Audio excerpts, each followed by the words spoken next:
सो hey guys, तो चलिए बात करते हैं एक इम्पॉर्टेंट टॉपिक के ऊपर, मूवमेंट ऑफ द अर्थ। आपको पता है कि मतलब हमारी जो पृथ्वी है वो लगातार मूवमेंट को शो कर रही है, ठीक है।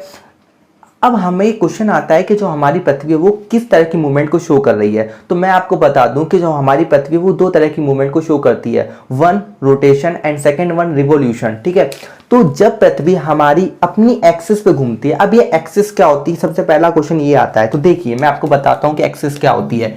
मान लीजिए ये क्या है, हमारी पृथ्वी है, हमारी अर्थ, ठीक है। ये स्पेयर मतलब स्पेयर शेप की होती है। मैं मेरे से अगर थोड़ा ओवल टाइप का बन रहा है तो मतलब आप समझ जाइएगा कि ये हमारी अर्थ है, ठीक है। अब इस अर्थ में से हम बीच में से एक इमेजिनरी लाइन निकाल देते हैं। अब ये इमेजिनरी लाइन क्या है, देखिए इसे हम लोग एक्सिस बोलते हैं। क्या बोलते हैं? इसे हम लोग एक्सिस बोलते हैं। अब ये रियल में कोई लाइन नहीं होती है। अब ये जो लाइन है ये रियल में क्या करती है, एग्जिस्ट को नहीं करती है। ये रियल में एग्जिस्ट नहीं करती है। तो हमने इसको बनाया ही क्यों है? देखिए मैं अगर आपसे कहूं कि 10 केजी, मैं कहूं 10 केजी मान लीजिए शुगर, 10 केजी शुगर का कॉस्ट अगर है 100 रुपीज, 10 केजी शुगर का कॉस्ट 100 रुपीज है, तो बताइए आप 20 केजी शुगर का कॉस्ट कितना होगा। तो देखिए अगर आपकी मैथ बहुत फास्ट भी होगी ना तो अभी आप इसकी 1 केजी का शुगर का कॉस्ट निकालेंगे एंड देन आप 20 केजी का निकालेंगे, ठीक है।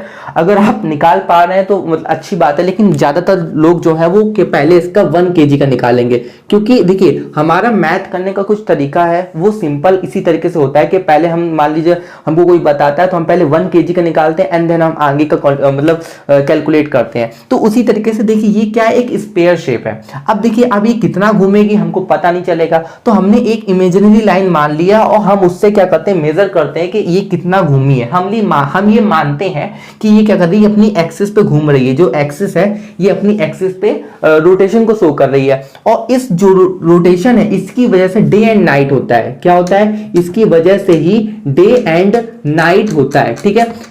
तो वो पार्ट, पृथ्वी का वो पार्ट, यानी कि हमारी जो अर्थ है उसका वो पार्ट जहां पे सनलाइट गिरती है, जैसे मान लीजिए सन इधर है, मैं मान रहा हूं सन इधर है, ठीक है। तो अब पृथ्वी का वो पार्ट जिसपे क्या होती है, सनलाइट जो है, इस पे सनलाइट गिरती है, वो कैसा होता है, वहां पे डे होता है। वहां पे क्या होता है, डे होता है। लेकिन जो अदर पार्ट है जहां पे सनलाइट नहीं गिर रही, वहां पे क्या होता है, वहां पे नाइट होता है, ठीक है। तो आई होप आपको समझ में आया हो कि डे और नाइट क्यों होती है। तो हमारी जो पृथ्वी है वो 1 रोटेशन को कंप्लीट करने में 24 आवर्स लगा देती है। कितना?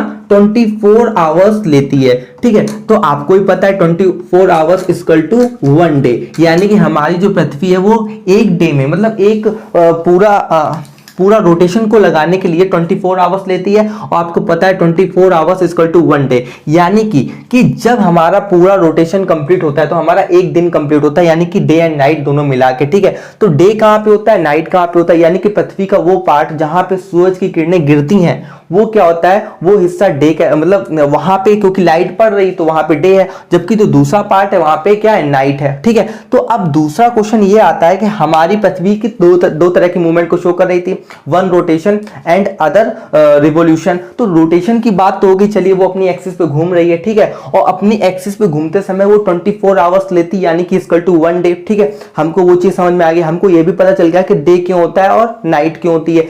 जिस पार्ट पे, पृथ्वी के जिस पार्ट पे सूरज की किरणें गिरती हैं वो डे, मतलब वहां पे डे होता है, और जहां पे नहीं गिरती वो नाइट कहलाता है, ठीक है। हमको ये चीज भी समझ में आ गई कि लाइट की गिरने की वजह से डे एंड नाइट होता है, ठीक है। अब हमको दूसरी चीज समझनी कि रिवॉल्यूशन कैसे होता है, यानी कि हमारा जो पृथ्वी है वो सूरज के चारों तरफ चक्कर काटने में कितना टाइम लेती है, ठीक है।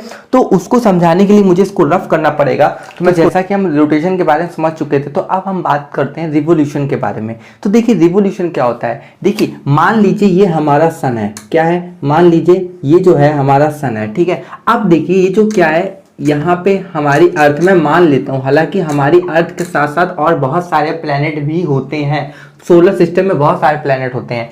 अब पहला क्वेश्चन जो बनता है वो ये बनता है कि मान लीजिए ये अर्थ है, ठीक है, और इसके बगल में मार्स है और बहुत सारे जो प्लेनेट हैं वो आपस में टकराते क्यों नहीं है। देखिए अगर आप लोग मान लीजिए आपका कोई यहाँ पे फ्रेंड खड़ा हुआ है, ठीक है, आपका यहाँ पे कोई फ्रेंड है और आप लोग क्या कर रहे हैं उसके चारों तरफ घूम रहे हैं, तो आप कभी ना कहीं मतलब आप जब नॉर्मल खेलते होंगे तो आप टकरा जाते होंगे, ठीक है।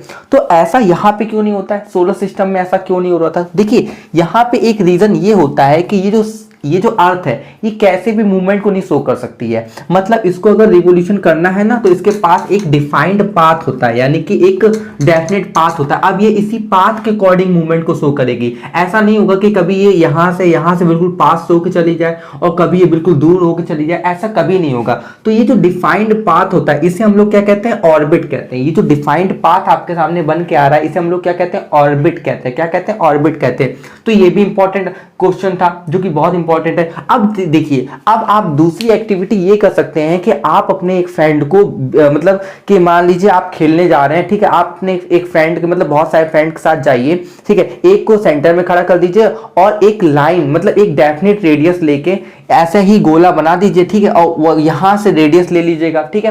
तो अब क्या होगा कि वो दोनों मतलब जो बाकी सारे फ्रेंड होंगे जब वो एक डेफिनेट पाथ पे चलेंगे तो कभी टकराएंगे नहीं, क्योंकि अभी वो क्या कर रहे हैं, एक ऑर्बिट में चल रहा है। तो ऐसा ही हमारे सोलर सिस्टम के साथ भी होता है, यानी कि यहाँ पे एक डेफिनेट पाथ होता है जिसे हम लोग ऑर्बिट कहते हैं, तभी जो बाकी सारे प्लेनेट होते हैं वो आपस में टकराते नहीं है, ठीक है। अब हम बात करने वाले थे कि एक रिवोल्यूशन में कितना टाइम लगता है। तो देखिए हमारा जो एक रिवोल्यूशन यानी कि जो हमारी पृथ्वी है जब वो सूरज के चारों तरफ चक्कर काटती है तो वो लेती है 365 डेज। वो कितना टाइम लेती है, 365 डेज प्लस 6 आवर्स।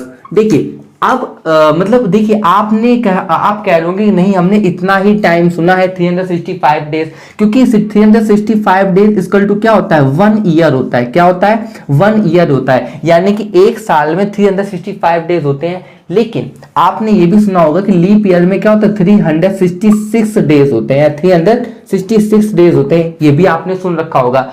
तो देखिए लीप ईयर में 366 डेज क्यों होते हैं, ये भी एक क्वेश्चन बनता है। देखिए तो आप यहां से लॉजिकली सोचिए कि देखिए हमारा जो सन है, ठीक है, और जब पृथ्वी सन के चारों तरफ चक्कर काटती है तो 365 डेज तो लेती ही लेती है। इसको तो हम 1 ईयर में काउंट कर लेते हैं, कोई प्रॉब्लम नहीं है। लेकिन बच जाता है हमारे पास 6 आवर्स, बच जाता है कि नहीं बच जाता।